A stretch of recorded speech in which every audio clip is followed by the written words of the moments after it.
Yeah, I'll react to that, sure. Okay, hey guys. Hope everyone's doing well. My name's Connor if you're new. Rick Steve's Europe video. Love this channel. Love Steve. Or Rick. Let's get started. Ancient sites of Italy. The story of ancient Rome can be overwhelming. We'll take it slowly, starting where the city did, in the Forum. Yeah, when it comes to ancient sites of any country, is there any other country with more ancient? Actually, Greece. Maybe Greece. Any other country in Europe with more ancient stuff? And try to bring to life all this ancient rubble. In a nutshell, classical Rome lasted about 1,000 years, roughly 500 BC to 500 AD. Rome grew for 500 years, peaked for 200 years, and fell for 300 years. The first half was the Republic. There was the Kingdom of Rome before that, right? Ruled by elected senators. The last half was the Empire, ruled by unelected emperors.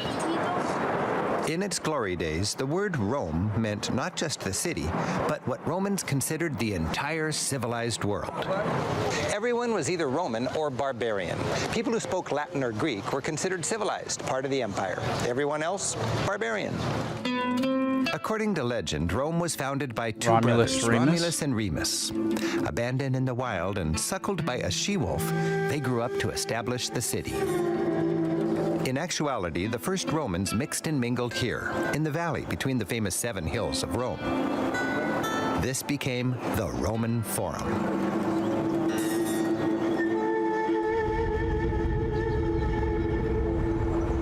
In 509, they tossed out their king and established the relatively democratic Roman Republic. That began perhaps history's greatest success story, the rise of Rome. From the start, Romans were expert builders, and they had a knack for effective government. This simple brick building was once richly veneered with marble and fronted by a grand portico.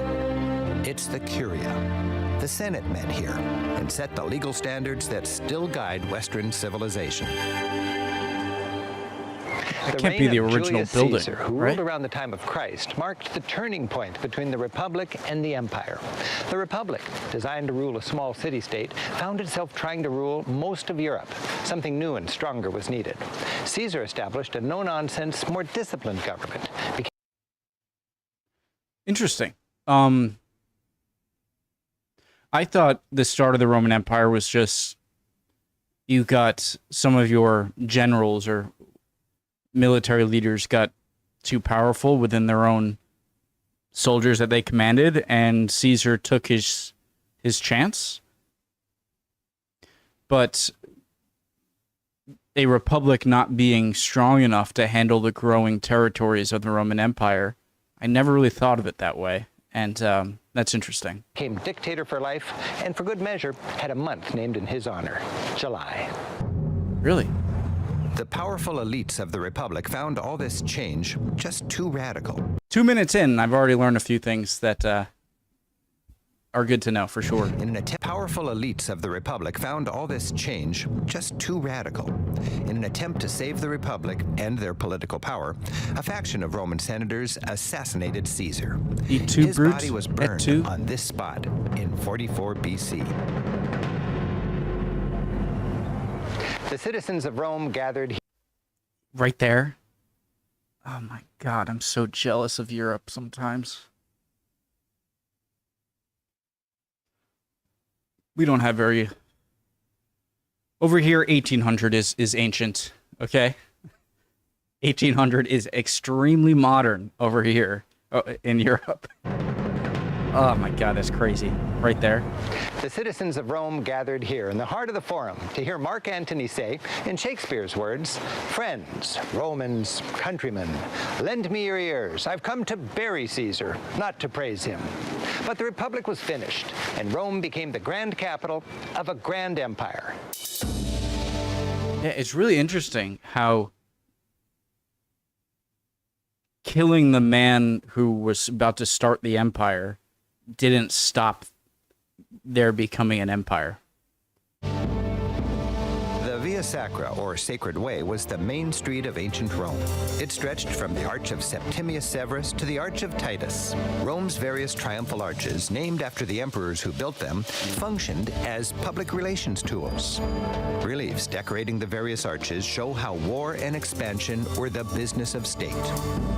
Rome's thriving economy was fueled by plunder and slaves won in distant wars. 2,000 years ago, this was a working port town. Wandering around, you can imagine the bustle and complexity of a once thriving port of 60,000 people. Warehouses, apartment flats, mansions, shopping arcades, all laid out in a typically Roman grid plan of streets. These are pretty interesting looking trees. They look like they're almost pine trees, but not pine trees. Arcade.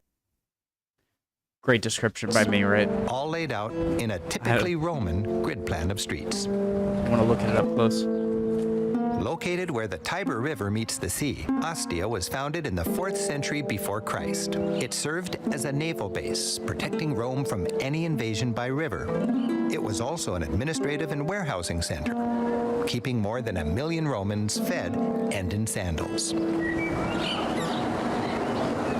But eventually things went downhill for Ostia.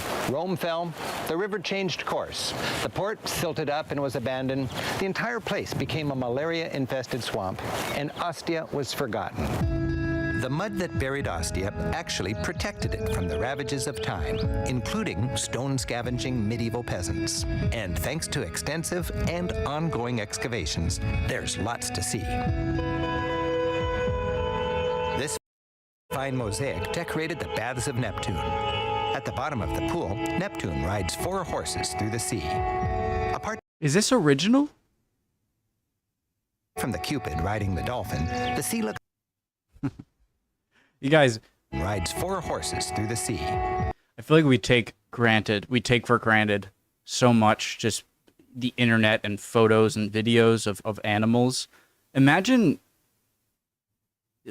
way back in the day, like, I don't, even like 500 years ago, but especially 2,000 years ago, you know, draw a dolphin. Well, what is it?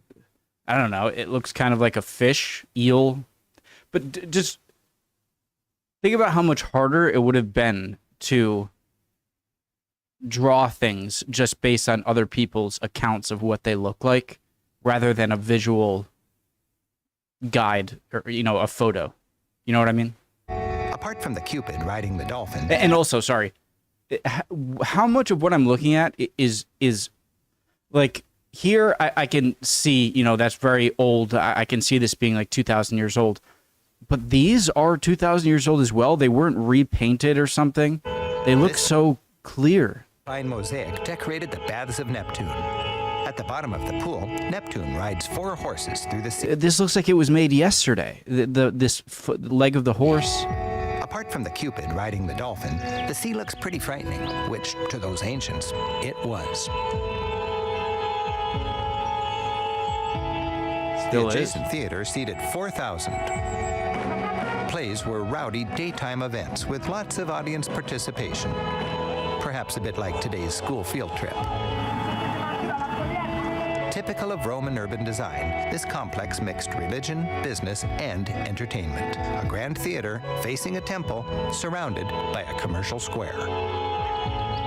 The Square of the Guilds, lined with offices of ship owners and traders, was the bustling center of Rome's import-export industry. Mosaics on the sidewalk advertised services offered by various shops, with symbols for sailors and merchants who were either illiterate or couldn't read Latin. Shippers showed off fine vessels. This lighthouse was the sign of the great Egyptian city of Alexandria. Oh, cool. What was I going to ask? Oh, I wonder what language is most closely related to the original Latin. And right away I'm thinking, well, probably Italian. But just because Italian is what is spoken in modern day where Rome was on the Italian peninsula, doesn't mean that it necessarily has to be, I guess, maybe Italian is most closely. I know they're all Latin languages, you know, French, Italian, Spanish, even Romanian, I think. But I wonder, it's probably Italian that's closest. Grain containers are reminders that grain was the major import of Ostia. Rome imported most of what it consumed. These big jars contained oil, wine, grain that came from all over the Mediterranean, was stored here and then shipped off to Rome. This is the mill. Ostia was famous for the quality of its bread. They would put sticks through these holes, and then a donkey or a human would push them around. Okay, so you'd pour the grain in here, grind it up. Yes? Flour comes out the bottom. Yes. That's stone brown, I'd say. Isn't it really? I love to imagine how people must have lived here. Yes, in apartments that could be easily up to 5 stories high. They had no kitchens, no plumbing, no heating, so they used these apartments like tents at a camping site just to sleep. No kitchens. No kitchens, so even to eat, they would have to go to... You're telling me this edge of the building right here is... it might be annoying I keep bringing this up, okay? This is the last time I'll bring it up. But you're telling me this edge was created 2,000 years ago, and it's still that sharp? Just to sleep. Of the building No here? kitchens. No kitchens, so even to eat, they would have to go to a fast food or a cafeteria. At the time, it was McDonald's. just across the street. So you just step across the street to the corner diner. Yes. 2,000 years ago, this was the neighborhood bar. Yes, like a cafeteria or a fast food place. Amazing. You would come up to the counter and maybe order something to go. Maybe you might see some food or some drinks on display here. Or if you had time, you would come inside and you could have something sitting down. And here, probably they had a display of the food or maybe the cups and the plates. And then here there's a pictorial menu that shows us what was offered. So we have food, we have drinks, and we have music. So music, on like Tuesday night, we got live music. It's crazy to me that it seems like civility is not linear in history. Like, just because something is further in the past than something else doesn't mean it's less civil. Sometimes it's more civil.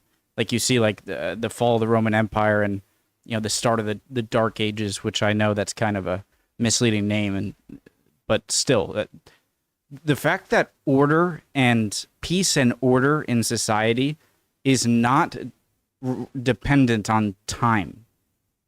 Does that make sense? I thought of that in my head better than I said it. Okay, let's go. Out in the courtyard. Yes, why not?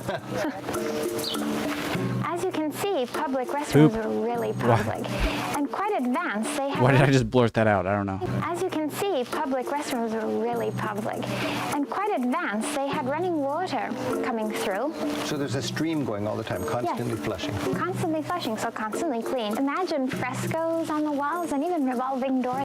And I'd imagine the cutout down below here is for peeing, urinating. At the entrance. So Because if you're trying to just go in that one hole, easy to underestimate how advanced Rome was. difficult That's very target. true. I'm not even listening. Ugh. See, public restrooms are really public and quite advanced. They had running water coming through. So there's a stream going all the time, constantly flushing. Constantly flushing, so constantly clean. Imagine frescoes on the walls and even revolving doors at the entrance. So easy to underestimate how advanced Rome was. That's really true. Rome's ancient wall stretches 11 miles. It protected the city until Italy was united in 1870. From gates like this, grand roads fanned out to connect the city with its empire. The Appian Way, Rome's gateway to the east, is fun to explore on a rented bike. It was the grandest and fastest road yet, the wonder of its day. Very straight, as Roman engineers were fond of designing, it stretched 400 miles to Naples and then on to Brindisi, from where Roman ships sailed to Greece and Egypt. These are the original stones. Tombs of ancient bigshots lined the Appian Way like billboards. While pagans didn't enjoy the promise of salvation, those who could afford it purchased a kind of immortality by building themselves big and glitzy memorials. These line the main roads out of town. Judging by their elegant togas, these brothers were from a fine family. This is the mausoleum of Cecilia Metalla, whose father-in-law was extremely wealthy. While it dates from the 1st century BC, we still remember her to this day. So apparently, the investment paid off. But of course, early Christians didn't have that kind of money, so they buried their dead in mass underground necropoli, or catacombs, dug beneath the property of the few fellow Christians who did own land. These catacombs are scattered all around the city just outside the walls, and several are open to the public. The tomb-lined tunnels of the catacombs stretch for miles and are many layers deep. Many of the first Christians buried here were later recognized as martyrs and saints. Others then carved out niches nearby to bury their loved ones close to these early Christian heroes. By the Middle Ages, the catacombs were abandoned and forgotten. Centuries later, they were rediscovered. Romantic age tourists on the grand tour visited by candlelight, and legends grew about Christians hiding out to escape persecution. But the catacombs were not hideouts. They were simply budget underground cemeteries. Further along the Appian Way is Rome's Aqueduct Park, offering a chance to see how the ancient city got its water. So it's got to be at a slight tilt, right? Or does the flow of the water behind it just push it forward? With its 1 million people, Rome needed lots of water. These ingenious aqueducts carried a steady stream from distant mountains into the city. And they still seem to gallop, as they did 2,000 years ago, into Rome. These aqueducts were the Achilles heel of Rome. If you wanted to bring down the city, all you had to do is take down one of the arches. In fact, or just put like dead animal carcasses or feces or something in it and just poison the water supply for the entire city. 6th century, the barbarians did bring down the city. All you had to do is take down one of the arches. In fact, in the 6th century, the barbarians did just that. Without water, Rome basically shriveled up. Today, the park's a favorite with locals for walking the dog or burning off some of that pasta. Ooh, when was pasta created? That's a good question. Oh, green.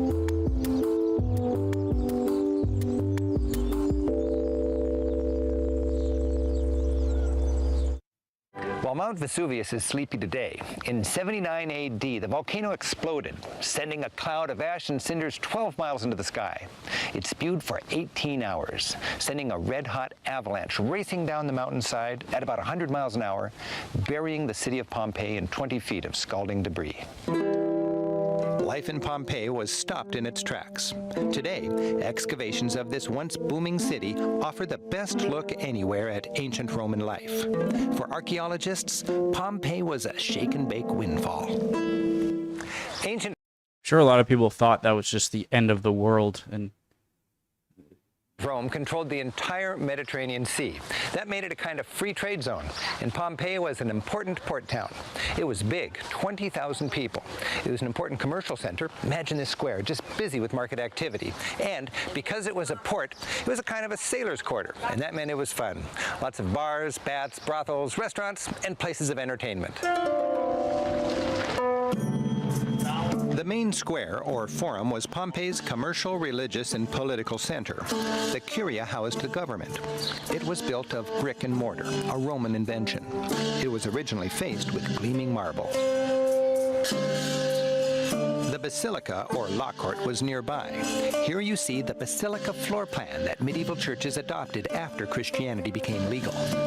In good Roman style, the city was well organized, with a grid street plan contained within its walls. Remains of homes give a glimpse into Roman lifestyles. The House of Vetti, the home of a wealthy merchant, shows the typical layout of a mansion.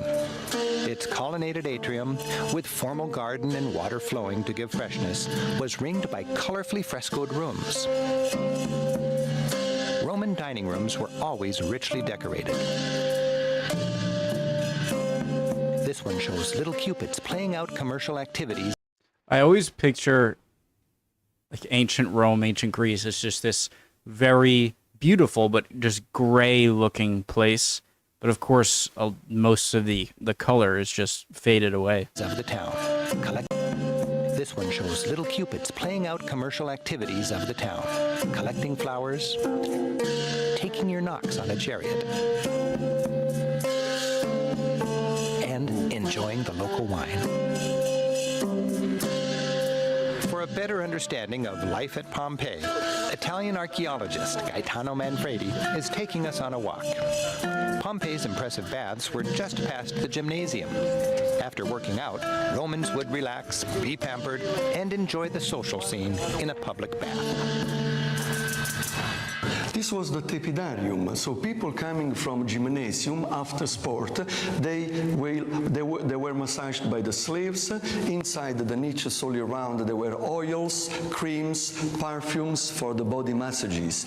A part of the ceiling is still original, and so we can see how beautiful decorated was once all the ceiling. They were massaged by the slaves 25-30 minutes before going to the sauna, because tepidarium means lukewarm bath. After the tepidarium, there was the calidarium, which was the hot bath. Beside this wall, there was a room where the slaves made the fire. The hot air went underneath the double floor, because this floor is supported by little columns, and the hot air went between the double walls. There was a circulation of hot air, and just when everything was really hot, they opened the water of a fountain over here.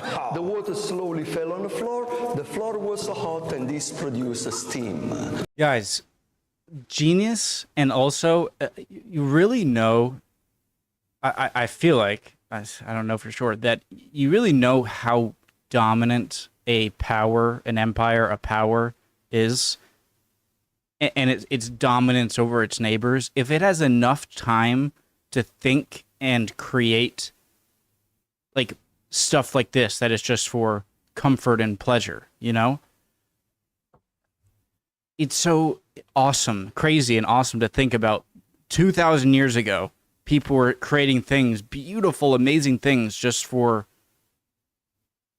people to come and relax. And I would imagine you need to be a very dominant country to be able to have the time to worry about stuff like this. It's so cool. The last stop was the frigidarium, the cold bath.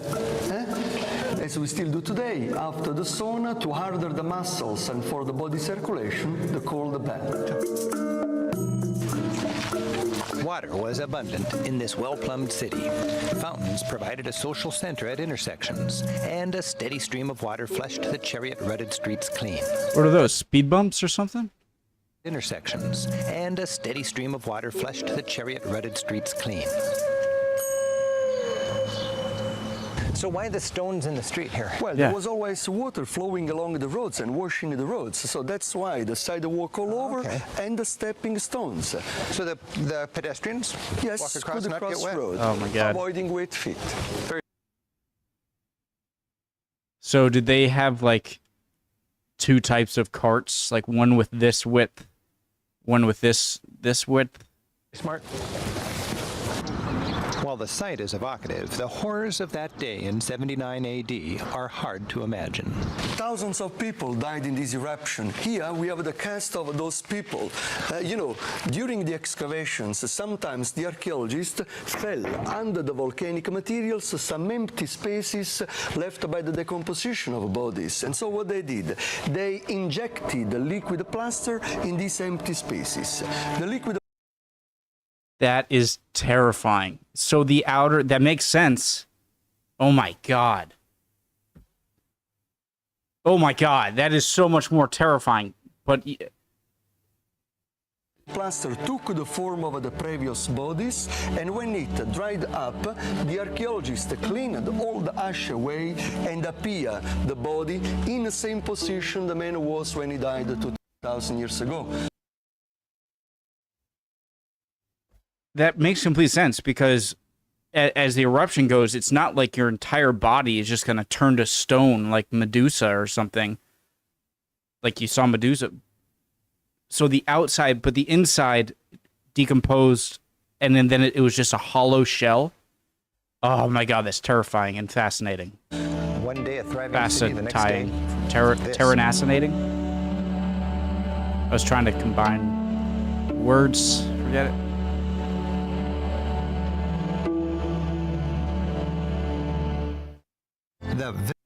See, I can just imagine, like, father and son, like, creating a cart. And then the father's like, wait, you need, the width isn't right. It won't fit through the water walkways, walk paths. All right, let's widen them a little bit. The Villa Romana del Casale, near the town of Piazza Armerina, was tucked away in a remote Sicilian valley, about midway between the city of Rome and Africa. This was the mansion of a wealthy Roman senator who traded in exotic animals. That was a big business back when Rome so creatively entertained its masses with arenas filled with wild beasts and gladiators. In about the year 300 AD, the senator built this lavish country escape right here in the middle of Sicily. Its splendor survives in some of the finest Roman mosaics anywhere. Each room had a theme, like this dining room with its scenes of Romans hunting game. This room features Cupids fishing. Far from the sea, only the very wealthy could afford seafood. Serving fish for dinner was showing off. This scene is as much an extravagant menu as a piece of art. So much can be conveyed with just a tilted eye. He's like, I'm ready. He's like, here you go. This scene is making any sense. He just looks very bemused. as much an extravagant menu as a piece of art. While today, tourists with cameras stroll on elevated walkways, imagine this place with big shots in togas wandering past fountains down colonnaded halls. These mosaics, made of dozens of different kinds of multicolored marble and glass chips, give us a colorful peek at the lifestyle of Rome's elite, the expressive and realistic. Okay, this was repainted, right? There's no way this is untouched. Faces are a vivid It's reminder too good. that it took a lot of people, real people, to run the empire. The corridor of the Great Hunt is 200 feet long. It shows off the merchant's animal importing business. And it illustrates Rome's fascination with wild animals. Exotic beasts were caught and transported alive by ship from distant lands. They were destined to battle each other and slaves to the delight of urbanites packing big city Roman arenas. The details are instructive, entertaining, and flat out beautiful. Any top-end villa came with baths and a gym. These women athletes are demonstrating Olympic events, discus throwing, racing, and some kind of ball game. For the winner, a victory palm and a crown of roses. And I thought bikinis were an invention of the 1950s. This countryside palace. I wonder if there were any ancient sports that were very similar to, say, basketball or soccer, maybe golf or something, that were just lost in time, only to be kind of recreated in modern times, was you know? built to impress. And today, 1,700 years later, with little more than its lavishly decorated floors surviving, it still does. That was amazing. Excuse me. Jeez. Love this channel. I love the combination of the history and the travel aspect of Rick Steves Europe videos. This was no different. Love y'all. Hope you're all doing well. Would appreciate any comments down below. Any answers to my questions. Anything at all. Hopefully I didn't pause too much for you. And hopefully I'll see you guys next video. We'll keep learning. All right. Bye, guys.